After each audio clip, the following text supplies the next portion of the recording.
Siap gerak. Selamat pagi. Pagi, luar biasa. Apa kabar hari ini? Kami bisa luar biasa. AKABI The Professional Polytechnic. Assalamualaikum warahmatullahi wabarakatuh. Waalaikumsalam warahmatullahi wabarakatuh. My name Firdaus Roy Pradana Putra. My position group leader. This is my friend. My name is Iqbal Nur David. My possession part group and this friend. My name is Abdel Farel. My position is mechanic and this is my friend. My name is Septian Adi Firmansyah. My position toolsman. Saya akan memperkenalkan safety pada dunia industri. Itu yang pertama adalah safety helmet.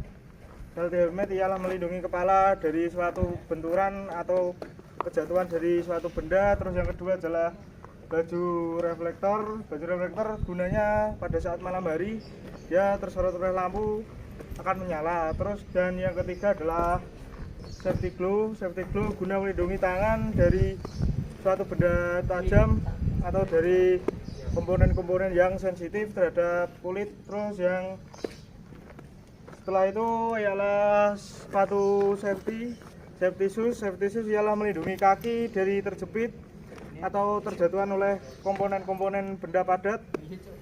Sekian yang dapat saya sampaikan. Apabila ada kekurangan dan kesalahan saya mohon maaf. Oke, saya akan memperkenalkan jenis pada bagian ekskavator PT 200/7. Yang ini adalah bucket berfungsi untuk menggaruk suatu galian. Terus yang ini adalah arem, dan itu adalah boom. Ini kegunaannya sama untuk menambahkan kekuatan pada bucket agar bisa mengeruk suatu benda yang ingin dikerjakan. Dan yang ini kecil-kecil ini seperti pipa ialah silinder. Di atas itu juga silinder. Terus yang ini juga silinder. Silinder ini berfungsi untuk menggerakkan boom dan arem pada bucket sehingga bisa bekerja dengan benar dan teratur. Terus cara bekerjanya ialah sistemnya menggaruk seperti ini. Kita mencari langsung kita garuk. Terus itu yang saya dapat sampaikan. Assalamualaikum warahmatullahi wabarakatuh. Saya akan menyebutkan bagian-bagian dari ekskavator dan menyebutkan fungsinya. Yang pertama ada track shoe. Track shoe berfungsi seperti roda pada mobil, yaitu untuk berjalan di medan-medan yang sulit dijangkau. Yang kedua ada idler. Idler sendiri adalah bagian untuk membantu berjalannya track shoe. Lalu ada sprocket sebagai gear, juga untuk membantu berjalannya track shoe pada bidang yang sulit dijangkau. Lalu di sini ada trackling. Trackling berfungsi sebagai rantai pada track shoe untuk memudahkan berjalannya trackling. Lalu di sini ada track frame. Track frame adalah komponen yang berfungsi sebagai menopang atau seperti di mobil itu adalah kerangka. Lalu di belakang di sini ada final drive. Final drive sendiri sama seperti idle di depan, yaitu untuk menggerakkan dan membantu berjalannya track shoe dan trackling ini. Yang terakhir ada track roller. Track roller berfungsi untuk membantunya menggerakkan trackling tersebut. Terima kasih. Di sini saya akan menjelaskan tentang komponen yang ada di dalam kabin ekskavator PT 200/7. Yang pertama ada car radio, yaitu yang memberikan kenyamanan pada operator. Kemudian di sini ada control lever, yaitu yang berfungsi untuk menggerakkan boom, bucket, dan arem di sebelah kiri. Kemudian di sini terdapat safety lock lever untuk mengunci gerakan pada bucket, boom, arem yang tidak disengaja. Kemudian di sini ada kontrol pedal. Kemudian di sebelah sini rake control lever yang berfungsi untuk menggerakkan sebelah kanan. Kemudian ini ada knob switch, yaitu berfungsi untuk menambah power. Di sini ada starting switch untuk menyalakan engine pada eksavator. Kemudian di sini ada full control dial yang berfungsi untuk mengatur. Kemudian ini full control dial berguna untuk mengunci kecepatan. Kemudian lamp switch untuk menyalakan atau mematikan lampu dalam kabin. Kemudian alarm buzzer stop switch. Ini berfungsi untuk mematikan alarm pada engine saat ada peringatan alarm. Kemudian ini swing load switch, ini untuk mengunci pergerakan. Dan ini adalah margin monitor, dan terdapat pertama air radiator, suhu temperatur air radiator atau bensin di sini. Kemudian di bawah mode kecepatan, yang pertama berlambang kura-kura itu menandakan lambat. Kemudian ini high atau low kecepatannya. Kemudian di sini terdapat AEP, ini menu untuk bucket. Kemudian ini input control dial untuk memilih menu. Dan di sini terakhir ada tombol wiper. Assalamualaikum warahmatullahi wabarakatuh. Saya akan menjelaskan tentang intake dan exhaust system. Yaitu yang pertama adalah sini ada filter atau air cleaner. Terus di dalam sini itu ada dua bagian, yaitu yang di dalam sini ada primary dan secondary. Terus selanjutnya fungsi dari air cleaner ini untuk menyaring udara yang akan masuk ke engine dan keluar. Oke, di sini saya akan menjelaskan intake exhaust system, yaitu dari tadi, yaitu di bawah sini ada air cleaner.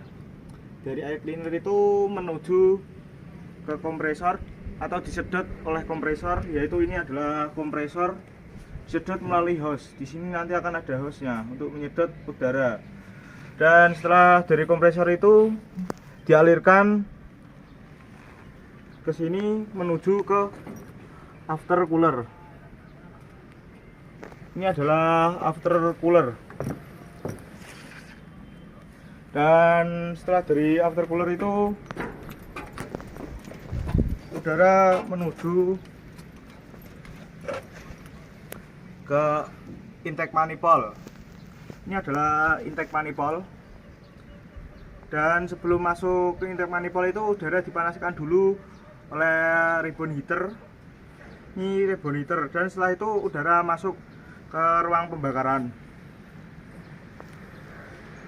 Dan dari ruang pembakaran ini udara langsung menuju ke exhaust manifold, yaitu ini adalah exhaust manifold yang berkarat ini. Dan dari exhaust manifold itu naik ke turbin atau bisa disebut dengan turbo. Dan dari turbo ini menuju ke muffler. Ini muffler, yaitu tempat pembuangan ini adalah exhaust pipe, yaitu fungsinya dari muffler itu untuk mereda kebisingan pada engine. Selanjutnya saya akan menjelaskan tentang cooling system. Yang pertama yaitu sebelum air masuk ke dalam engine, air akan ditampung oleh radiator. maka air akan berada di power tank bagian bawah radiator.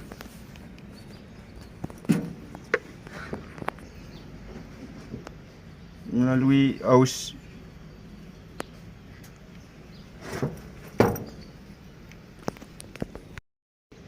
baru ke silinder block, lalu ke silinder head, ke water jacket, dan ke antara silinder block silinder head ke menuju ke water jacket dari silinder head. Maka air radiator akan dikumpulkan di water uniform ke dalam jaket sini. Setelah itu radiator akan mengalirkan ke outlet dari silinder head yang akan dialirkan melalui apabila sini suhu air radiator saat melalui termostat lebih atau kurang dari 10 derajat Celcius, maka air radiator dikatakan mesin dingin dan termostat sendiri akan terbuka jalur wisp pump, dialirkan lagi menuju ke water pump, kembali ke water pump ke engine. Apabila suhu air radiator lebih atau di atas air 90 derajat Celcius, maka air radiator sendiri membuka jalur main valve. Radiator sendiri akan dialirkan menuju upper tank bagian atas. Setelah air radiator dialirkan ke upper pump dengan air radiator, ada radiator pump. Radiator pump berfungsi untuk menyedot udara dari luar untuk mendinginkan. Selanjutnya ada engine radiator cup. Ada 3 komponen, yaitu prompt valve dan air pump sendiri berfungsi untuk apabila tekanan air berada di tekanan air tank akan menekan pressure valve dan akan mengalirkan aliran ke hose yang menuju ke hasil point. Valve pump sendiri berfungsi apabila tekanan atau suhu air sudah mulai dingin, maka sisa air akan kembali ke radiator. Di sini saya akan menjelaskan tentang full system. Sebelum mengetahui perjalanannya, kita akan mencari tahu bagian-bagian komponennya. Yang pertama di sini ada ini yang pertama ada nozzle yang mengarah ke feed pump. Kemudian kita akan mengetahuinya dari atas.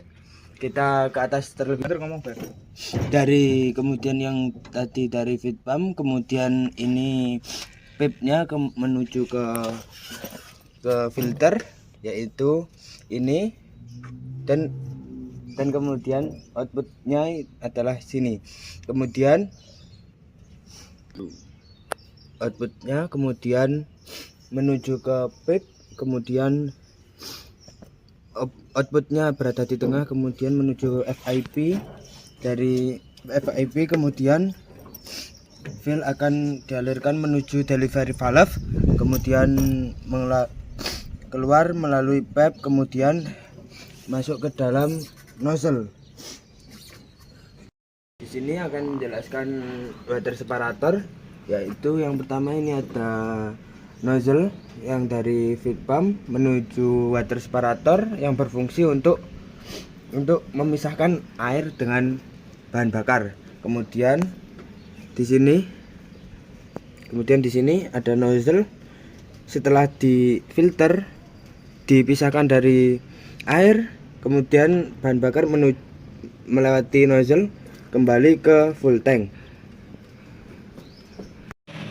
Di sini saya akan menjelaskan tentang lubrication system pada ekskavator PT200-7. Yang pertama adalah oil pump. Oil pump sendiri berfungsi memompa dan mengalirkan oli ke mesin. Yang kedua ada strainer yang berfungsi menyaring kotoran dalam oli tersebut. Lalu ada oil cooler yang berfungsi menjaga suhu oli agar tidak overheat. Lalu ada main relief valve yang berfungsi mengatur tekanan sistem hidrolik.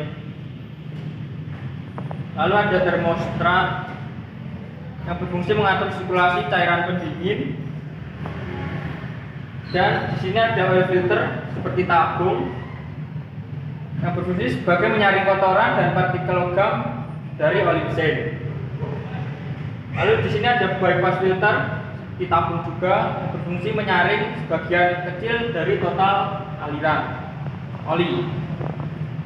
Lalu di sini ada safety valve yang berfungsi melindungi sistem dari kerusakan akibat tekanan.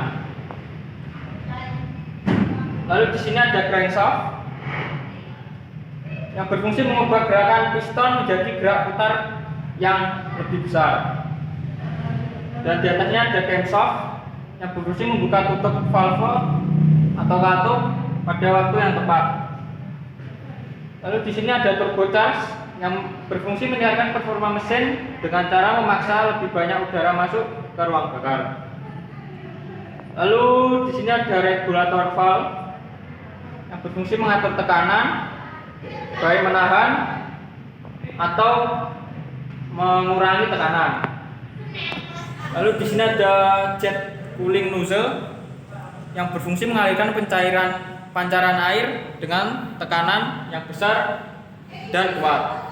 Lalu yang terakhir ada fuel injection pump atau FIP yang berfungsi memompa bahan bakar dari tangki ke injektor dengan tekanan yang tinggi. Sekian penjelasan saya untuk lubrication system. Kurang lebihnya mohon maaf. Assalamualaikum warahmatullahi wabarakatuh.